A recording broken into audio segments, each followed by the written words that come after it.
Всем привет, дорогие друзья! Меня, как всегда, зовут Ната, и добро пожаловать в новое видео. Сегодня я решила рассказать вам новые шокирующие подробности по одному очень известному делу. И, скорее всего, об этой истории вы уже слышали. Но, конечно же, я расскажу вам весь бэкграунд и все по порядку. Предупреждаю также, что история не для слабонервных, а дело пойдет о самом известном доме ужасов. Совсем недавно вышел документальный фильм с новыми подробностями, и именно поэтому я решила снять это видео. Это история о том, как два человека держали у себя дома принудительно 13 детей, не кормили, приковывали цепями к кроватям и не разрешали мыться. И в 2018 году в Калифорнии, США, одна из дочерей, которая находилась в заложниках у своих родителей, вырвалась из дома и набрала 911. Таким образом, она спасла остальных детей. Давайте же обо всем по порядку. А дело пойдет о семье Турпин, или Тюрпин. По-английски звучит как Turpin. 14 января 2018 года в службу спасения поступил звонок от тогда еще 17-летней Джордан Турпин. Девушка с необычным вокабуляром и манерой речи сообщила, что сбежала из дома и нуждается в помощи. Сбежавшие подростки из дома для полиции абсолютно обычное дело, но то, что рассказала Джордан далее, повергло в шок даже диспетчера полиции. Девушка сообщила, что она и ее 12 братьев и сестер постоянно подвергаются насилию со стороны их родителей. Они привязывают их к кровати, таскают за волосы, лишают еды и практически не дают выходить на улицу, а также запрещают пользоваться душем. Также она сказала, что как минимум двое ее братьев в данный момент прикованы к кровати цепями. Удивительно, когда диспетчер спросила Джордан адрес, по которому они проживают, Джордан даже не сразу смогла ответить на этот элементарный вопрос, ведь она попросту не знала, из чего состоит адрес дома. Она назвала лишь комбинацию цифр, которая, скорее всего, являлась ее почтовым индексом. Но спустя какое-то время диспетчер помогла ей найти ее настоящий адрес. Девочка очень плохо ориентировалась на улице, ведь практически никогда не выходила из дома. Ей было 17 лет, и она никогда не покидала дом одна, а также ни разу не разговаривала с незнакомцами. Диспетчер отследила местоположение девушки по GPS и отправила по адресу офицера полиции, который даже не подозревал, с насколько серьезным случаем имеет дело. Сейчас в открытом доступе существует видео с места событий, где молодая Джордан впервые общается с офицером полиции. По ее словам, ее буквально трясло от страха, и на видео это также очень видно. Она выглядит очень дезориентированной и напуганной, также постоянно метается со стороны в сторону. I was shaking so bad. Она была в растерянности и также стояла прямо посреди проезжей части дороги, ведь попросту не знала, чем отличается проезжая часть от пешеходного тротуара. Это был ее первый разговор с незнакомцем. Страшнее всего ей было предполагать, что ей не поверят и отправят ее обратно домой, и она была убеждена, что если она попадет домой даже с полицией, ее родители сразу же убьют ее на месте, несмотря на всех свидетелей. То есть она была настолько запугана. К счастью, у нее оказались с собой фотодоказательства.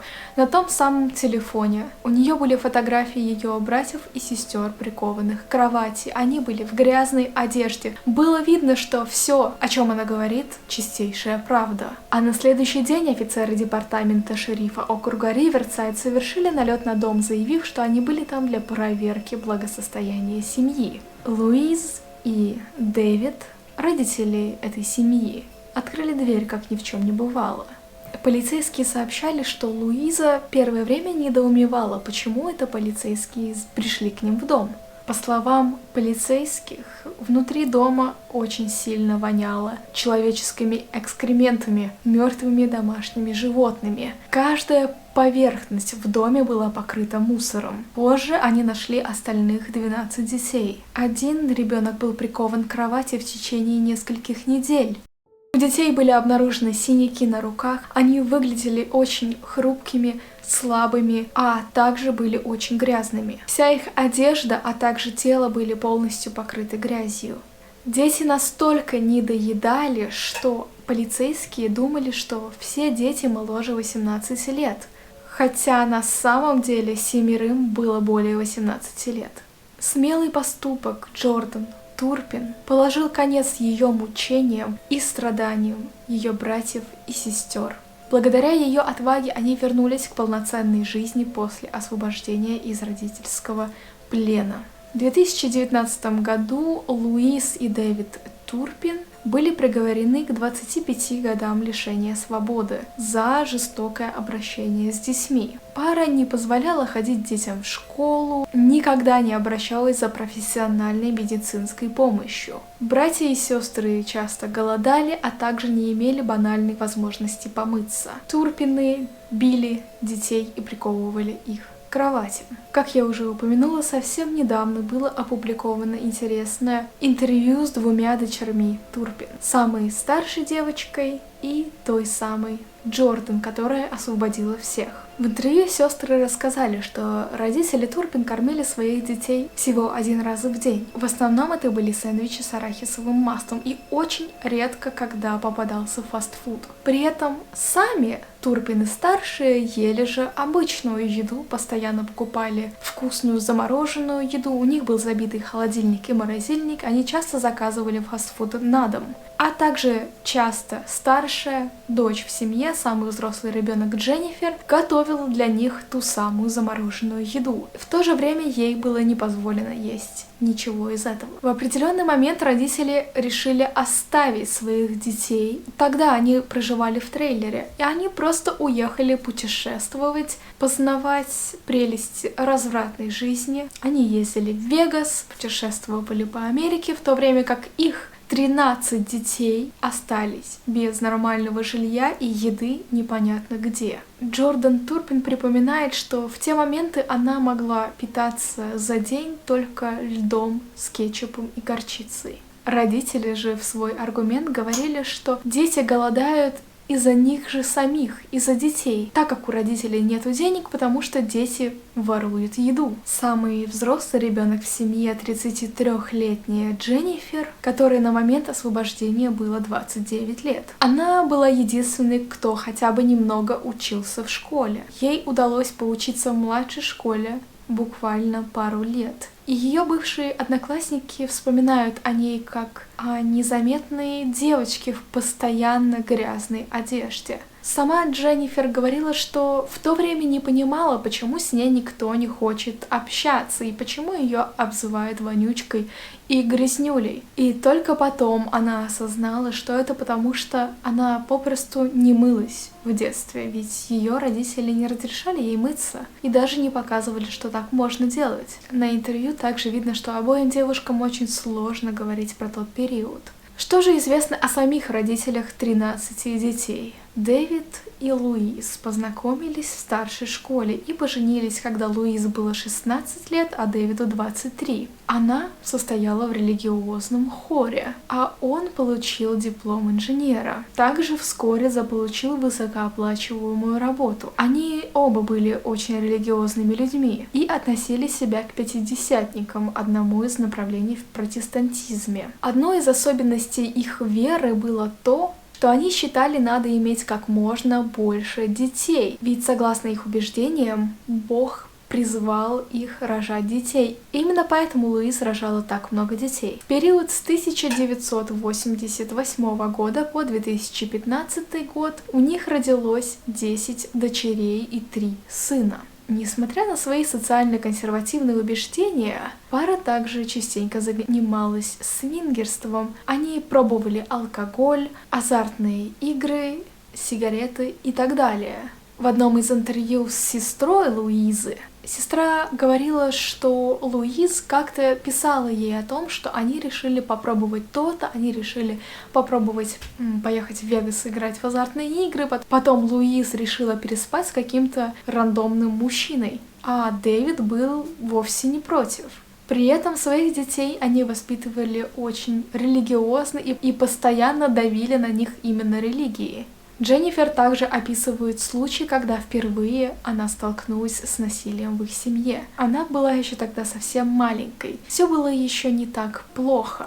Она спустилась вниз на первый этаж и заметила, как ее родители очень громко и сильно ругались друг с другом. В какой-то момент ее отец с сильными криками ударил рукой по стене и пробил там дыру. Также семья несколько раз переезжала, но на момент ареста они проживали в Калифорнии. Детям было запрещено выходить из дома. Максимум, что они могли делать, когда их родителей не было дома, это открывать окна. Родители приковывали детей цепями к кроватям. Причем изначально они использовали веревки, но потом, когда дети выросли, они поняли, что это не так эффективно. А также психологически запугивали их и обучали старших детей вести контроль над младшими. Родители постоянно внушали детям части из Библии и утверждали, что могут с ними сделать абсолютно что захотят, даже убить их, если будет нужно. Соответственно, из-за такого образа жизни дети практически не занимались никакой физической активностью,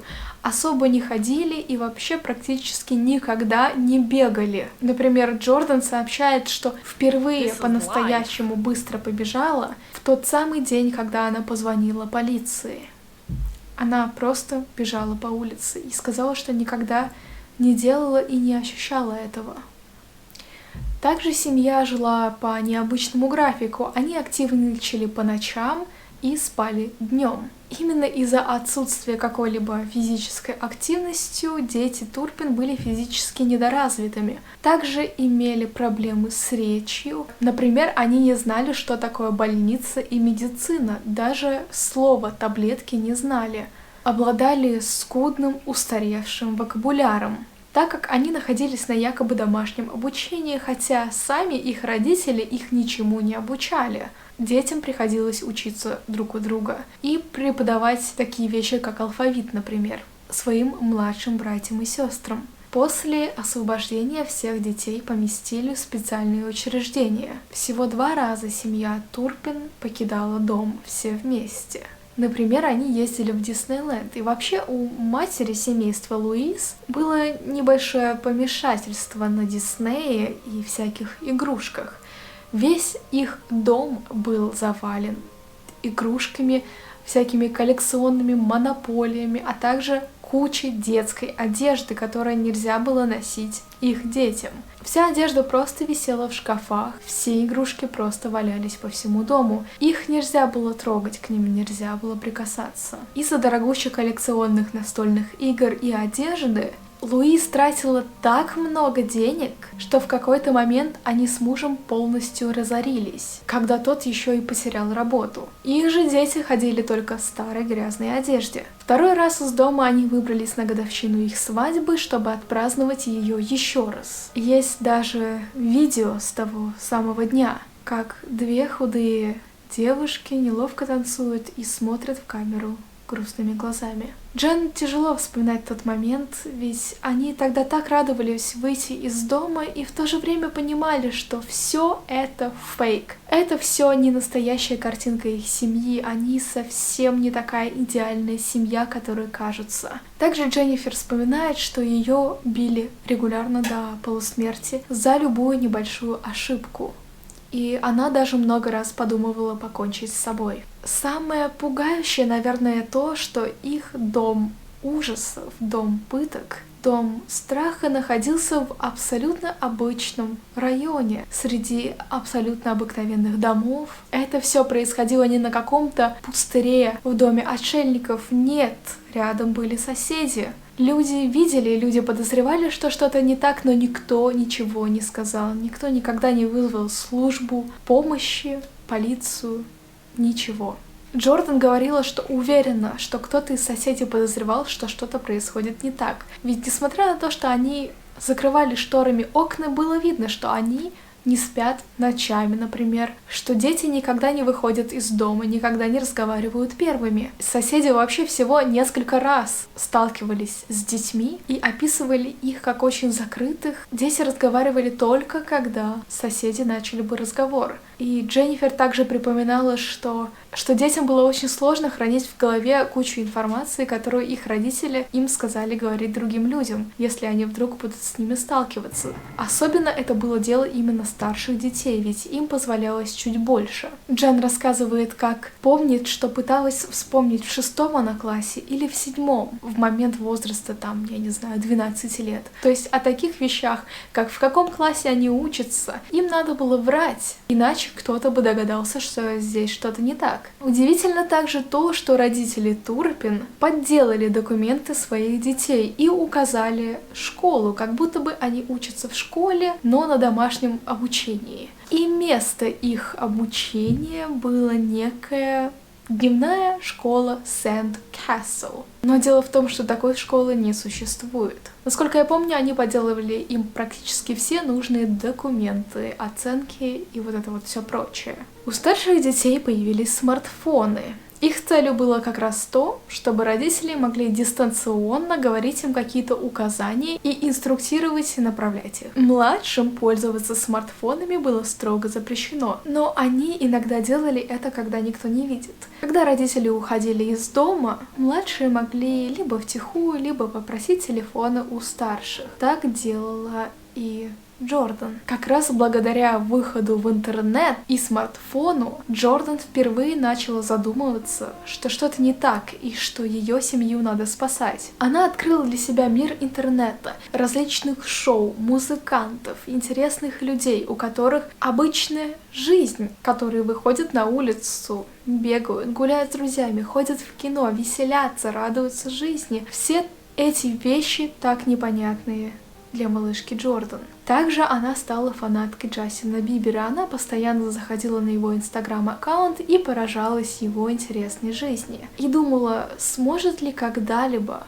вести такую же. Также Джордан очень любила петь, и в определенный момент она решила заснять видео, как поет, на телефон и выложить его в инстаграм-аккаунт, который она создала совсем недавно. Она хотела выкладывать фото и видео, чтобы набрать подписчиков. И кто-то все-таки начал подписываться на нее. Вот видео, где милым голосом пела безумно грустную песню. И никто совершенно не задумывался о том, что происходит в ее доме. Затем один из ее подписчиков в Инстаграме спросил ее, почему она выкладывает видео только поздно ночью, и почему она всегда находится у себя где-то дома, в ванной, и такое ощущение, будто пользуется телефоном только по ночам. И она, даже не подозревая, что делает что-то не так, рассказала ему, какой образ жизни они ведут и что происходит у них в доме. И незнакомец посоветовал ей обратиться в полицию. Джордан вдохновлялась Джастином Бибером, учила новые слова и до сих пор узнает что-то новое постоянно. Все больше и больше задумывалась еще с 14 лет о том, как живут нормальные люди. Начала осознавать, что что-то с ними все-таки не так. Они с сестрой вспоминают, как смотрели какое-то шоу по типу Ханна Монтана или другие Дисней-шоу и думали, что они никогда не смогут так поговорить со своей матерью и вообще, если вдруг они ей поперечат, то их изобьют до смерти или еще что-то хуже. И у Джордан очень долгое время были кошмары, которые, скорее всего, длятся до сих пор, о том, что ее мать ее убивает. Ведь однажды произошло кое-что жуткое, и Луиз чуть не задушила до смерти Джордан. Как раз из-за того, что она заметила, как Джордан украла телефон у старшего брата, по-моему, и смотрит видео с Бибером. В то же время Джордан смотрела на счастливых подростков, вдохновлялась ими и даже как-то попыталась сделать себе красивое платье из бумаги, ведь другая одежда ей была недоступна. Джордан с каждым днем узнает что-то новое, двигается дальше, ей нравится жить этой жизнью. Также сестры вспоминают, что первое, что они сделали на свободе, это они пошли в парк, они побегали в парке, и Джордан говорила, как прекрасно жить, классно быть на свободе. К сожалению, буквально несколько дней назад поступили также не очень радостные новости по поводу некоторых детей из семьи Турпин. После суда всех несовершеннолетних детей направили в приемные семьи. И как оказалось, что в одной из семей тоже присутствовало насилие психическое и физическое. Сейчас ведется следствие, и я обязательно буду сообщать вам какие-то новые подробности. Такая вот жуткая реальная история, я надеюсь, что вам понравилось. Если хотите узнать еще про эту семью, каких-то новостей, или хотите, чтобы я сняла еще одно видео подобного формата или про эту семью, то, пожалуйста, ставьте лайк и пишите мне комментарий. От себя я только добавлю, что я была в шоке, когда смотрела эту документалку, я оставлю ссылку в описании. Это удивительно страшно, и даже манера речи сестер очень необычная. Я думаю, для людей, которые хорошо знакомы с английским языком, поймут, о чем я. То, какие слова она выбирает, какие грамматические простые грамматические ошибки она делает в таком возрасте, и ее сестра, которая 33 года, тоже делает какие-то ошибки. Это просто удивительно, какие вещи могут происходить прямо рядом с нами. Поэтому будьте очень внимательны и не бойтесь говорить, когда что-то не так. Видите, Джордан не боялась, сообщила, и сейчас на свободе она и ее 12 братьев и сестер. Увидимся совсем скоро, скорее всего, завтра. Видео реально тяжелое. Мне тяжело было это смотреть, это все рассказывать. Надеюсь, что самое интересное я рассказала и не повторилась очень сильно. Поэтому всем пока!